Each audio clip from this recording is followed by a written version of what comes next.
Okay, good morning, Rosa. Buenos días, don Ramon. Rosa, tell us about where you were born. I was born in Texas in a little farming community called Engelman Gardens. It does not exist anymore.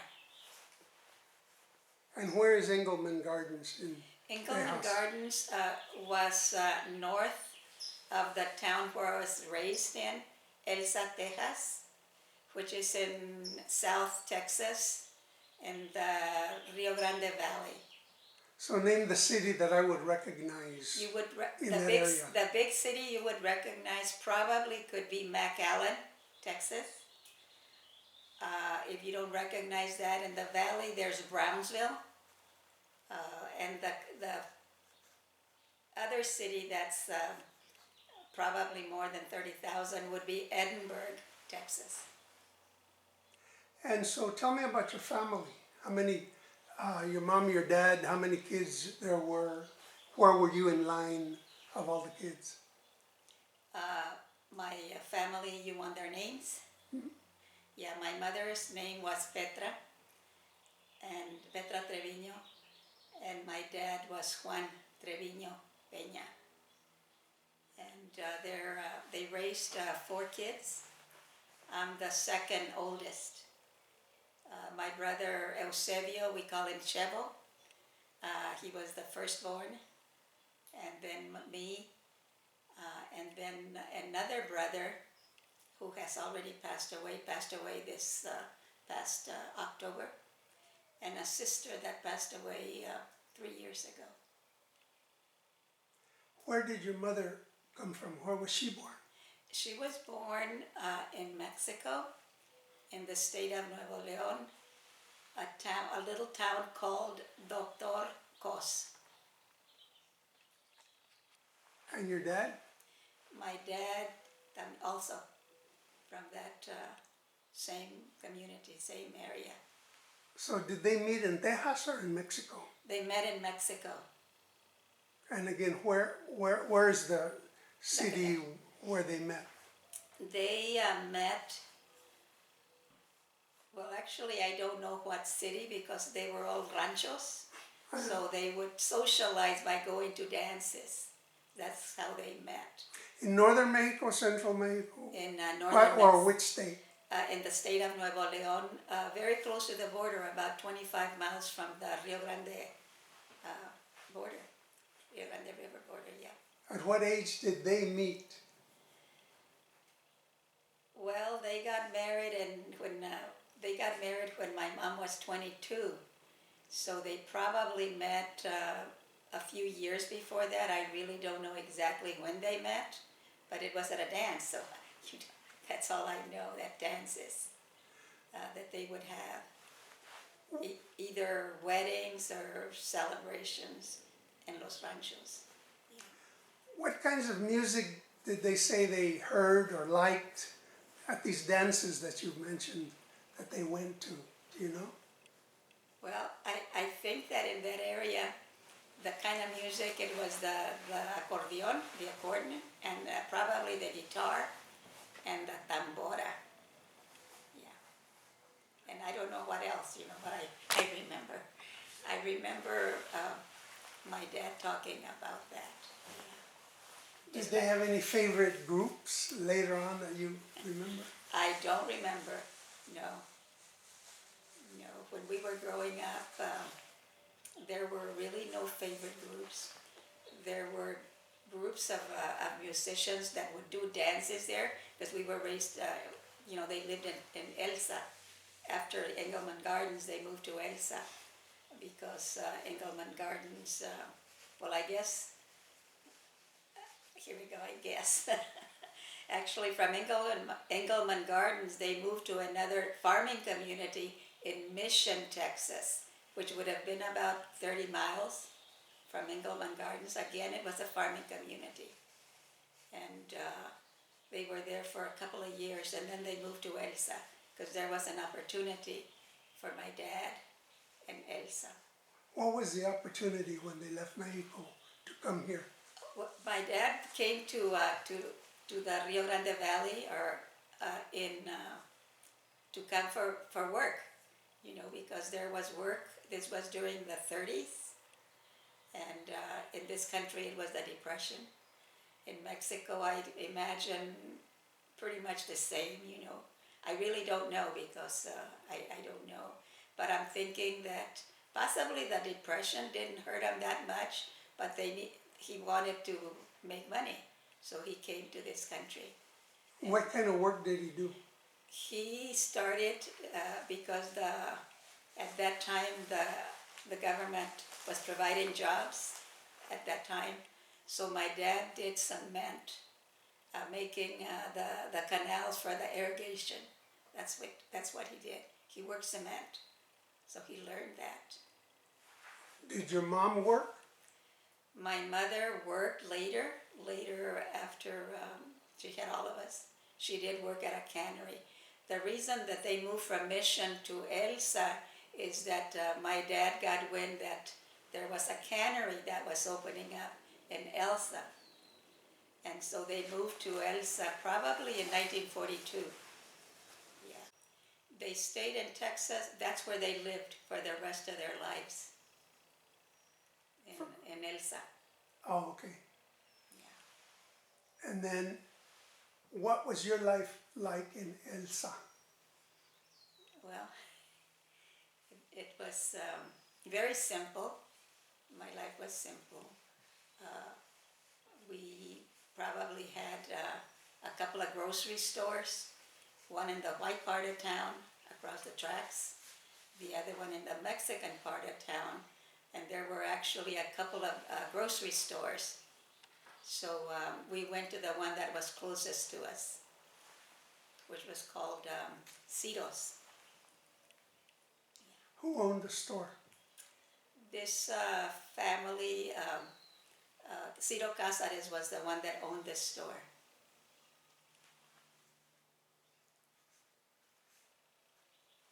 So do you remember anything of the war years? You know, You grew up in the 40s, I remember very little because the war, I remember, what I do remember is I remember that there were stamps that were used to buy things. You had to have stamps in order to buy food and clothing and those kinds of things. And I remember that my mother would trade. Actually, the boss lady, Mrs. Rotel, would trade food stamps, so that because my mom had a family, the Rotel did not have a family, and my mom would give her stamps for clothes and shoes.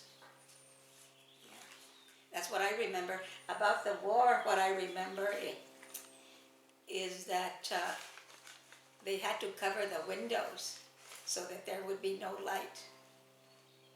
Yeah, Ultimately, you married Eloy Campos. I did. What do you remember about his family? So how about your education, your schooling, and how you ultimately met him? I attended schools in Elsa. Again, at that time, it was a segregated area. In Elsa, there were two schools. I didn't know about that until a new school opened between the two little towns, Edcouch and Elsa. So in Elsa, there were two schools for the white students and for the Mexicanos. And when Central opened up, which was in 1950, they selected, I guess you call cherry-picked students from Elsa to go to Central, because that's where all the whites were going to be going. And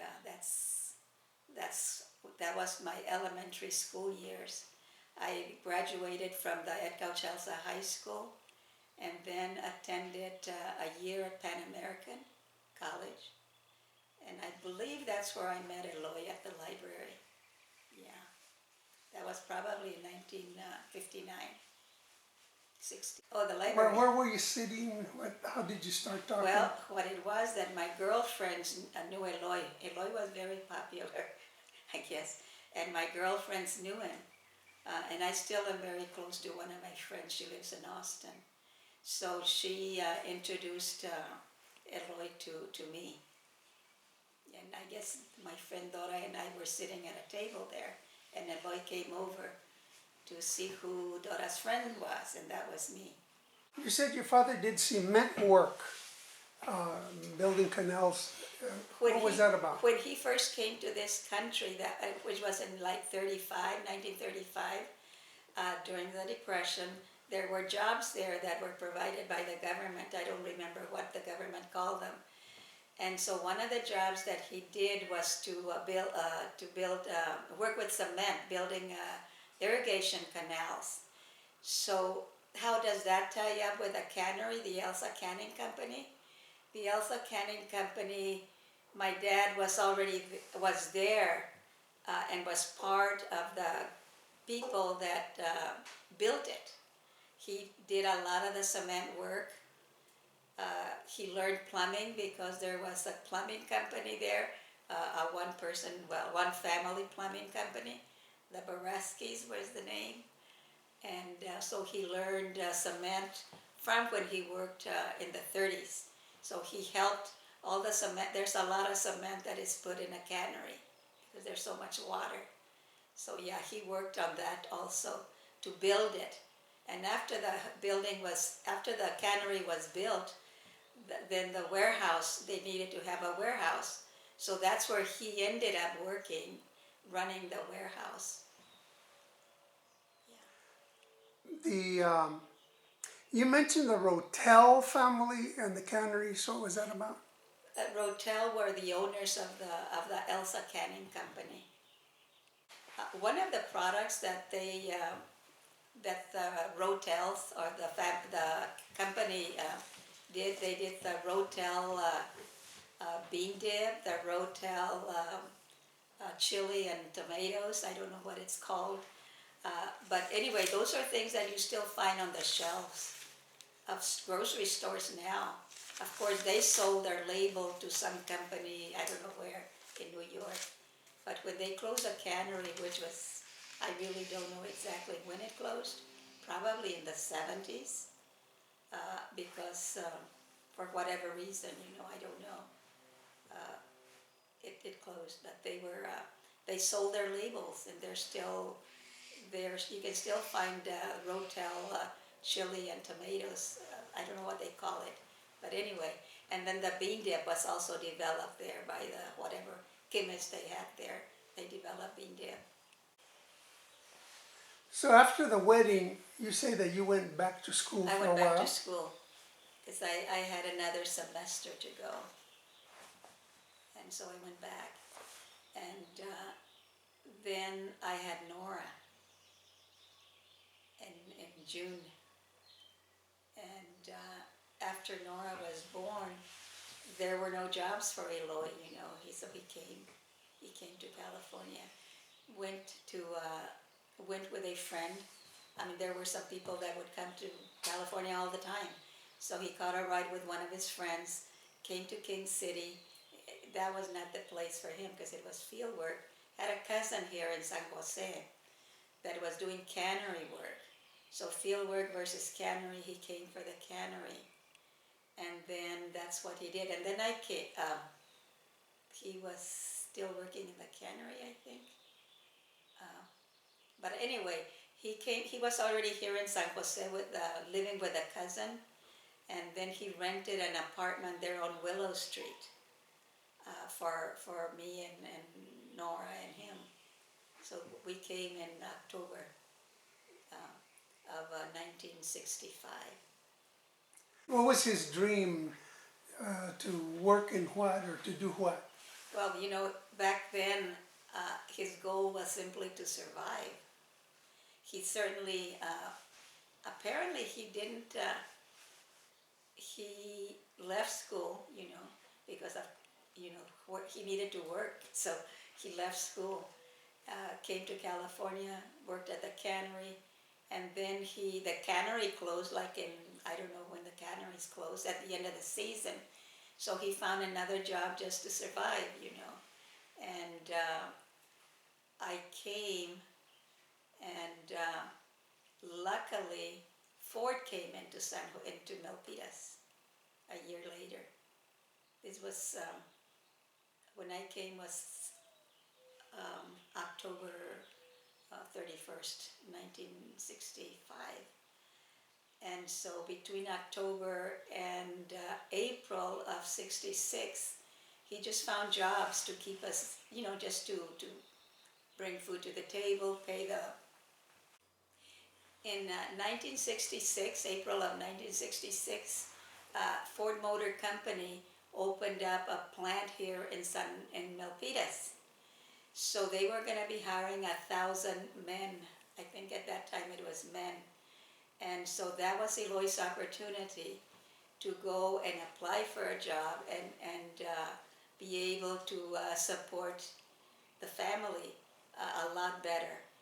And so he went, he got hired at Ford, did his 90 days, which is the period that they have, whether they will keep you or not keep you. And yeah, he stayed for Ford. He worked for Ford for 30 years.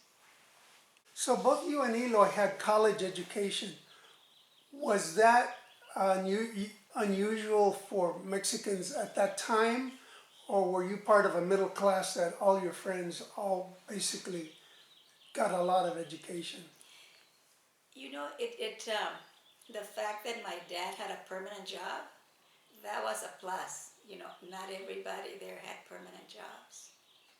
And then my mom also supplemented that, that income, because her job was more seasonal.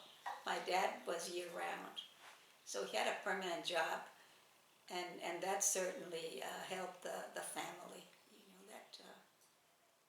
We lived pretty much of a middle class. My dad could do everything. He was a carpenter. He was a plumber. He was everything. He could do electrician. So he didn't have to pay for any of that. And he was very talented in that sense. Were your parents interested in education? They were, yeah, both of them. What kinds of things did they say that leads you to say that? Well, the thing that leads me to say that is that on my father's side, he believed in education. As I mentioned before, that where he lived in Mexico, the northern part of Mexico, after he finished being a soldier, during the revolution. He was working for the government, though he was not a revolutionary. He came back to the farm, and opened up, had a house, a school. It's a one room. We visited it. We actually have a picture of it. We visited the schoolhouse. He built a school because he believed that education was very important. While my dad was during the revolution, I'm going to say revolution, even though that was not what my grandfather was, but it was during this period.